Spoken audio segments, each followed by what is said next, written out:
I just discovered kuti murume wangu of 18 years akaenda akanoromba.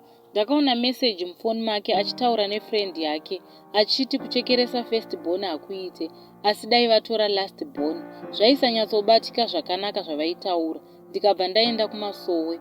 Madzibaba vakandipa muteuro wekuti ndizvionere. Ndopandakaona chinhu chinenge kamba pasi pemubhedha chine chuma asi pamuromo paibuda ropa. Akabva andisvikira. Dambudziko ravaipo ari kuti wakatoona saka wave mazviri, or else unofa kumasowe kuya ndiri kuenda asi hapana pundutso. Chikafu hachisi kudzika hama nekugara ndichitya kufa. Kumba kwemurume kunofa vanhu September wega wega. Now I believe ndihabhi anouraya vanhu nekuti ndiye anotenga zvese panhamo, nebox zvese hazvo, ende hapadyiwe chikafu chemanga-manga.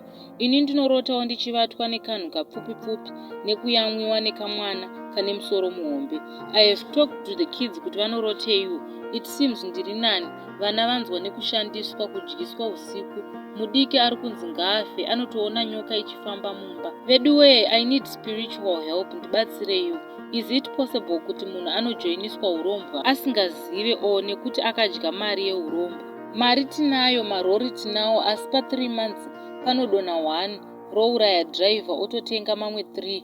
Ndaakutanga kuzviona kuti hazvisi normal. Mumba makundiremera, mimvuri inongotenderera mumba, kurara nevarume chero masikati ndakagara, kuyamwiwa apa murume wangu haadi bonde neni. Please ndibatsireiwo vanhu vaMwari. Ndikatiza anondibata nekuti kwese kwandoenda anokuziva. Ndaakuda kuti zvinhu zvake zvipanduke zvimuuraye iye.